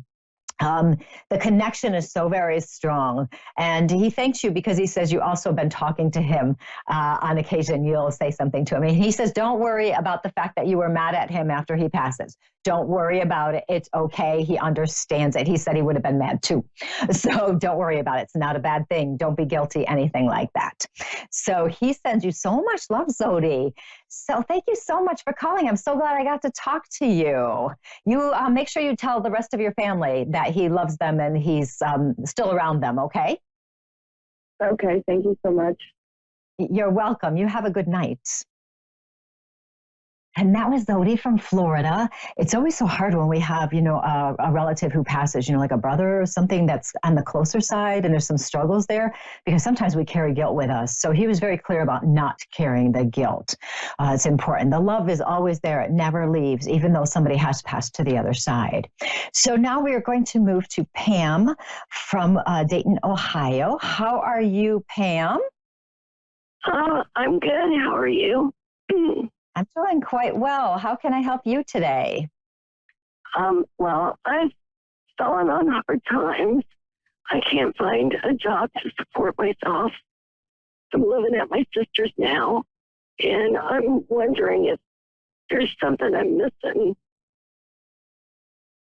Yeah, that's interesting, because tell me if this is accurate, because I feel that you're actually well trained in all sorts of things. Are you? I am, but I have a voice problem, and so I can't work in sales or marketing or anything where I'm on the phone a lot. Right, that would make sense. Right.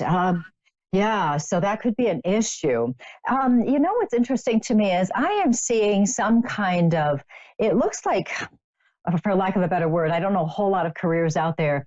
It looks like something that's more of a data entry or a research type position. Have you applied to anything like that, where you would be helping a company or a person getting more information and then entering information into a system? I've been applying for everything. Okay. This feels like a good thing to me. So I want to make sure that you apply to all sorts of different things. And I know you have, but it almost feels like a small company, somebody has their own place, like a lawyer or something like that. Have you applied to a lawyer's office to help there at all? No, I haven't, not yet. Okay. If you notice something like that, I would suggest you check it out and apply. This doesn't feel like something where you would need special, legal training to do, because it seems like they can explain what they're looking for.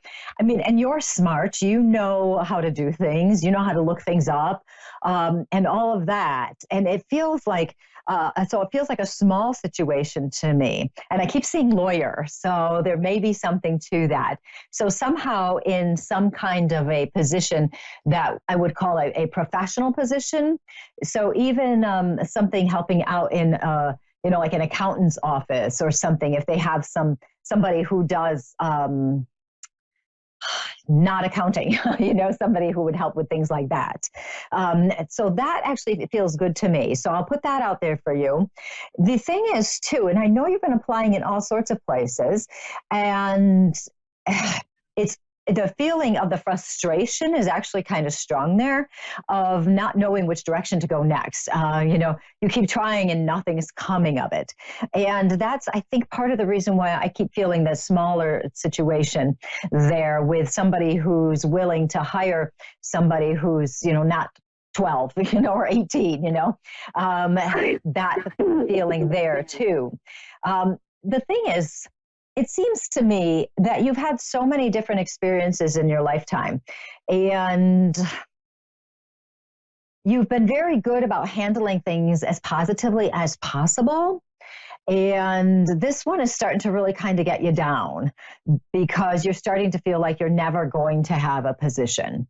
And you're starting to feel like you don't want to be a burden on somebody else. You don't want to be feeling like you're imposing on somebody else. Does that make sense for you? That does. And I also feel like my acts were not forced yet. But I feel like he's put a curse on me. I don't know why. You feel like your ex has put a curse on you? Yeah, his name is Ken. And he's a guru. Okay. My feeling on that is no one can put a curse on you ever. Okay. So if you feel like the reason you would feel like there's a curse on you is because you feel out of control. It feels like you have bad luck, bad things going one after another. You can't control it. You can't fix it. That kind of thing. For me, when I feel that kind of energy, what I always want to tell people, and I always do tell people, is that that means they have to reconnect to themselves again. They have to reconnect to their inner power. Because if you're feeling like somebody put a curse on you, even if it's just a passing thought, that means you are right now giving your power to someone else. You're actually saying that someone else has power over you. And that's not a good thing, because when you give your power away to somebody, you're not strong in yourself anymore. So I would suggest, speaking and moving into coaching mode rather than the mediumship psychic mode for a moment, I would suggest as a coach, what you would want to do is set up some intentions. So literally come up with intentions of how you want to feel in your day, or an intention of how strong you are. And you may do something along the lines of, I am a powerful and competent woman, something like that. You can say it out loud or not, okay? So you don't have to say these things out loud. If you consciously just stop for a moment and just say, I am a powerful woman, whatever feels right to you. You want to use I am statements, because I am statements are very powerful. They make whatever you're saying in the present right now. You might want to say something about being competent, so it gets your power back to recognize that you can have a job and you'll be good at it. So you want to say something about yourself being powerful, something along the lines of competency. You might want to say something about trusting the universe to bring you exactly what you need. So you're trusting, if you believe in a God, you're trusting in God, you're trusting in the energies around you to help you. Okay, that's not giving your power away, that's trusting in the process of things. So that may be very important for you. I've been asking for a lot of help from the other side, and I'm wondering if you're picking up on any of my friends or family on the other side of the bell. Well, and that may be what's happening. I've only got a couple of minutes left, so I don't really have time to connect in with them. But that may be what's happening, because when I get information, when I'm talking to somebody, it's coming from someplace else. I kind of channel it through, and the support. And it's great that you talk to the people on the other side, because they will support you. They will help. Okay, so you can ask for help. You can just tell them what you think, and they can actually give you some intuitive guidance. You might feel something and all of a sudden know what to do, what action to take. Something could just happen. So keep talking to the people on the other side. And while you do that, definitely think about doing some intentions. When you do intentions, add the emotion with it. I want to be happy today. I want to feel empowered, or I am empowered today. I am happy today. I am a person who can handle my life. Those kinds of things. If you Google intentions, you'll be able to get all sorts of stuff. Louise Hay has many, many intentions out there that you can find. And so you can read through some that other people have written, and you may find something that really helps you and that speaks to you. So I would suggest doing that. At the same time, keep looking for that job. Look for smaller companies, okay, where you might do something with data entry or research, something like that. That will really help you. And because I do feel something coming. So Pam, thank you so much for calling in tonight. I'm so happy I got to talk to you. I'll send you lots of positive energies on your job search, so you have that. Okay. And thank you so much. You're welcome. You have a great night. And that was Pam from Ohio. And it's so nice to talk to people from all over the place on this show. I want to thank you so much for watching and listening. I'm Colleen van der Zijden, and this was Creating an Inspired Life. You can connect with me at psychicmediumcolleen.com, and as well as on Facebook, Colleen van der Zijden, medium and intuitive life coach. You guys have a great week, and I will talk to you next week. Goodbye.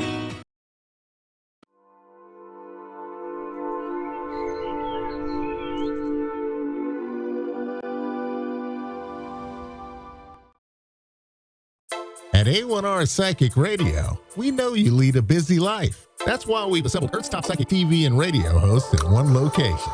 Psychics, mediums, astrologers, tarot practitioners. Your premium encounter with our hosts is free when it's done on the air or on our TV station, Moonstruck TV. Our hosts are all light workers with hearts of gold. Our audience is global. It's no wonder we're live with free readings 3 times a week. That's right, all psychic and medium readings, along with astrology and tarot advice, 100% free. And with A1R, you can know we critically screen all of our hosts. They're all 100% of the light, no scammers. Join us Tuesday, Wednesday, and Thursday for a truly mind-blowing experience. You're always welcome here. We love our listeners. Anyone can ask anything. Love, life, career, family, and more. It's your reading. Ask your question. Our hosts truly care and can't wait to help you. Earth's top psychics host shows on A1R Psychic Radio. Why? Because the audience is first, and they know it. With love, we welcome you. This is A1R Psychic Radio.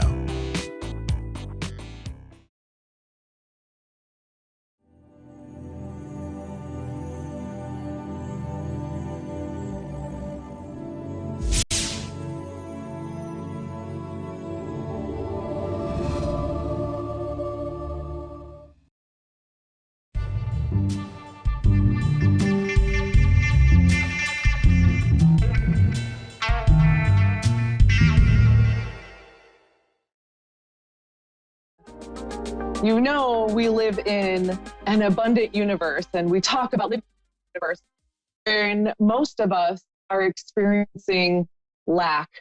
So I ask you to take a moment to think about your life and where you are experiencing some lack. So is it lack of money? Is it lack of relationship or a loved one? Is it lack of creativity or lack of abundance in some way? So take a second to decide where your lack is. And what we want to do is we want to give in the area that we feel lack. So when you feel that you are lacking money, you're going to want to give a little bit of money. And I don't mean give the kitchen sink away, but give a little money, give a little more of a tip, or give a homeless man $1 or something, just in the energy of giving. If you feel lack of love, give love. If you feel lack of creativity, give somebody else a creative. So I remember one time I have coaches have 3 to 5 of them a week, and it was right around this time of the year, I think, when people were getting busy, and all of a sudden we were all like, oh, I can't make it, and oh my gosh, I just suddenly was like, what's going on? And a part of me was like, everyone's just busy, but then I was thinking, oh my gosh, do they not love me? What's going on? Maybe I'm, I don't know what's happening. Why are all my calls falling away? So I just decided in that moment, I wrote up a text, and I wrote every single one of my friends a text telling them how much I love them and how much I appreciate them. And I have to tell you, within 5 minutes, my phone blew up with so much love and so much affection, and it just really lit me up. So when you are feeling lack anywhere in your life, you want to give in that area. So we live in an abundant universe, and where you are experiencing lack is where a lot of times we slink back, right? So my experience with my friends, we all were sort of busy and everyone was canceling calls. There's a part of me that wanted to stay and go, well, then forget it. Like, then we're just not friends, or, like there's this thing, it was like, just slink away, right? And I was like, no, I'm going to step in and I'm going to do this, and whatever happens, happens. So I want to tell you a little story about a man who has a check for $10,000. He goes to the bank and he says, I want to cash this check. And the teller says, well, you've got to sign your name on the back of the check. And he goes, whoa, wait a minute. You want me to sign my name on the back of the check and then give you the check? Well, what if you don't give me the money? And she was like, well, it's banking policy. I have to give you the money. And he was like, I don't know. And they went back and forth and back and forth. And she finally said, you know what, sir, I can't help you. You have to sign the check before I'm going to give you the money. And so he left and he went down to the next bank. Same thing. You've got to sign this check before I will give you the money. He's like, I don't believe that. I'm afraid you're not going to give me the money. So he goes to the next bank. Same thing. She's like, listen, it's banking policy that you sign the back of the check before I can give you the money. And they went back and forth, and the teller just got so frustrated with him. And she picked up a blow up baseball bat and just hit him over the head with the baseball bat. And he signed the back of the check. He was so startled. He signed the back of the check, and he got his $10,000. And money in hand, he goes back to the first bank and he goes, see, I got my money. And the teller goes, well, I'm pretty sure that you had to sign the back of the check before the teller gave you money. And he goes, yeah, but they didn't they explained it to me a little different than the rest of you. And so I love that story, because we have to do first before we can receive. So a lot of times, another story, I had a credit card, a huge credit card bill coming, bigger than I've ever really had. And I didn't have the money to pay for that credit card. And I had, maybe I had $600 in the account, and the credit card, it was thousands. And I didn't know how I was going to get that money. So there's a part of me freaking out, but there's a part of me that was like, how can I work this? Because I know this. I know the universe is abundant. And I had $600 in my account, and I've been a percentage tither. I tithe 10% of my income.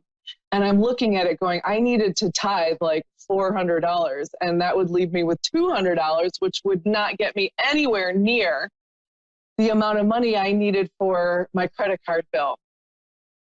But I just decided, no, I'm going to tithe my 10%, and I'm just going to trust that this works. So I tithe my $400, And literally, I believe it was within that evening, I got a message from a friend online saying, "What's this dream building stuff you're doing?" And I said, "Well, would you like to find out?" And she goes, "Absolutely." And I had a bunch of calls lined up the next day to see if people wanted to join my program. And I had a couple people blow me off. They just didn't even turn up for the calls. And I'm like, what is going on? And finally, there's two of them. I think one of them blew me off. And I sat down. I'm like, what is going on? And immediately my girlfriend called, who I had done a call with, 6 months prior. And she was like, "Listen, I'm ready. Let's do this dream builder stuff. Let's go." And literally she signed up. And then I said, "Okay, I've got to go because I have another call from the other person online that asked me about it the night before." And bam, she signed up. So in in like 24 hours, I had more money than I needed to pay my credit card bill off. And I just want you to know that it was because I gave before I received the money. I gave the money with faith that I would be provided for. So it's having the faith that you live in an abundant universe, and that where you are experiencing lack is maybe where you need to give a little bit. Maybe you've been holding back or afraid or not in faith. And it is to turn into faith with that 100% trust in the universe, unwavering doubt that you live in an abundant universe and that you will always be provided for, and that what is seeking you, right? So when we step forward, I love that, we say, "Okay, God, if you just give it to me this time, I promise I will believe in you for the rest of my life," right? That's kind of old, but you know what I'm talking about. And it's really to actually step into it. So if you're stepping into your dream, I had a client earlier and she's about ready to start her own business and she's having cold feet. And she's like, "Oh my gosh, like there's so much money coming out." And I'm like, let's talk about the money that's going to be coming in. And she was like, "Oh, okay." And then we shifted her energy back into the state of abundance that, yes, this is going to work. This is what I love. This is going to be amazing and beautiful. And I literally just before this got a message from her saying that her business partner had been working some other things online and talking and really sort of jetting them forward. And she was so relieved because that was one of the things. She was afraid her business partner wasn't going to follow through. And then they showed up. So it's so beautiful. And when you are feeling lack, give in the area that you are lacking. If you feel lack of love, give in the area where you feel love. If you are lacking in money, give money. If you are lacking in ideas, give someone else ideas. If you are lacking in help somebody else, right? So give in the area, a little bug, of where you are lacking. So see this week where you can give and where you can step into the abundance of the universe, where you can have faith that you are being provided for. That's your homework for this week, okay? It's summertime. This is beautiful. Okay, we're going to go to Faye in Brooklyn, New York. I love it. Hi. I'll give you this card. Hi, Faye. How are ya? Good. How are you? I'm fabulous. What can I help you with today? Well, I'm kind of looking for advice in career. I just feel like I'm so stuck. Stuck? Okay. Tell me a little bit. What do you do? Well, I am teaching right now, but not like in school. And I enjoy it, but I feel like it's not where I'm supposed to be. Okay, so do you mind me asking, like, what kind of a teacher you are? I teach in technology. Oh, okay, cool. Okay, so a little worn out or just ready for something new, not what you love anymore? I love it, but I feel like I can't explain it. I feel like it's not I feel like it's not my path anymore. Okay. I can't explain it. Do you have an idea of what you would love to be doing? For some reason lately, I've been feeling like I need to be somewhere in a more creative mindset. So like in the arts. Okay, cool.